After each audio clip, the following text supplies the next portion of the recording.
Bonjour à tous, aujourd'hui pour ma toute première vidéo, je vais vous faire un résumé de mes 3 livres lus récemment. J'espère que vous allez aimer et je vous laisse avec la suite de la vidéo. Donc le premier livre que je vais vous parler c'est Cœurs et âmes. Donc, dans cette histoire, on suit la vie de Béa, c'est le personnage principal du livre. Du coup, elle a 19 ans et elle a grandi seule avec sa mère dans le Connecticut. Donc un jour, sa mère décède d'une overdose. Du coup, Béa se retrouve toute seule. Et plutôt que finir à la rue, elle décide d'aller vivre chez son père. Donc une fois arrivée chez son père, elle fait la connaissance de sa belle-mère et sa demi-sœur, qui sont toutes les deux très différentes d'elle socialement. Donc après avoir fait la connaissance de sa demi-sœur, elle rencontre l'un de ses amis, Samson. Donc après avoir appris à se connaître, ils vont finalement se rendre compte qu'ils ne sont pas totalement différents. Du coup après il va se passer plusieurs choses. J'ai beaucoup apprécié cette histoire, j'ai trouvé qu'il y avait pas mal de suspense. J'aurais aimé que la relation qu'elle ait avec son père soit un petit peu plus détaillée, qu'elle se confie plus à lui. J'aurais pas aimé du tout être à sa place car ce qu'elle a vécu par le passé est très dur mentalement et par ce qui va suivre plus tard dans le livre. C'était très sympathique, très bien écrit et j'ai été assez triste de l'avoir fini. Si vous l'avez lu, n'hésitez pas à me dire dans les commentaires ce que vous en avez pensé. Donc le prochain livre c'est Better Than the Movie. Donc dans cette histoire on suit la vie de Liz Boxbaum, une jeune lycéenne, elle a 19 ans et depuis petite elle croit en l'amour et elle est persuadée que son grand amour est là à l'attendre quelque part dehors. Mais du coup à l'approche du bal de promo, Liz désespère de trouver le garçon idéal quand soudain Michael Young, son amour d'enfance, revient s'installer dans le quartier après 10 ans loin d'elle. Pour Liz c'est un signe.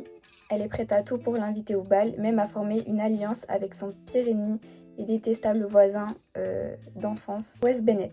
Mais le destin semble décidé à la jeter dans les bras de Wes. Malgré les avertissements que sa mère lui avait donnés de ne jamais tomber amoureuse du grand bad boy, elle apprécie de plus en plus la présence de Wes et apprécie passer du temps avec lui. Personnellement, j'ai juste adoré ce livre. L'histoire était très belle et très bien écrite. Je me suis beaucoup attachée au personnage. D'ailleurs, je l'ai lu quand j'étais en vacances et je l'ai lu en une semaine. Il était très facile à lire, très très bien écrit. Je vous le conseille énormément. Et le dernier livre dont on va parler c'est The Love Hypothesis de Ali Hazelwood. Donc c'est l'histoire de Adam et Olive, ils sont tous deux dans le même bâtiment scientifique. La seule différence qu'ils ont c'est que Adam est un professeur et Olive est une élève en doctorat. Donc Olive est sortie avec un homme qui s'appelle Jérémy et leur histoire n'a pas vraiment fonctionné. Donc du coup ils vont se séparer et Anne, sa meilleure amie, va se rendre compte que elle et Jérémy ça va plus coller que Olive et Jérémy. Donc cela fait énormément de peine à sa meilleure amie. Même si Olive lui dit que c'est bon, elle est passée à autre chose, qu'elle peut sortir avec lui, que ça ne la dérange pas, ça la contrarie quand même et elle ne veut pas. Donc Olive, pour faire comprendre à sa meilleure amie que ça ne la dérange pas, elle fait semblant d'avoir rencontré quelqu'un, que c'est bon, qu'elle est passée à autre chose, que ça ne la dérange pas et que Anne puisse sortir avec Jérémy. Et un soir, Anne va arriver et pour qu'Olive rende crédible son histoire, elle va donc embrasser Adam Carlsen sur un coup de tête. Du coup, ils vont faire semblant de sortir ensemble un temps. C'est un fake dating et je vous en dis pas plus. Franchement, j'ai bien aimé cette histoire. Je l'ai même annoté. L'histoire était très sympa et très drôle. Juste par contre, au chapitre 16, c'était un petit peu épicé, on va dire. Sinon, en soi, l'histoire est très sympa. Je vous le conseille.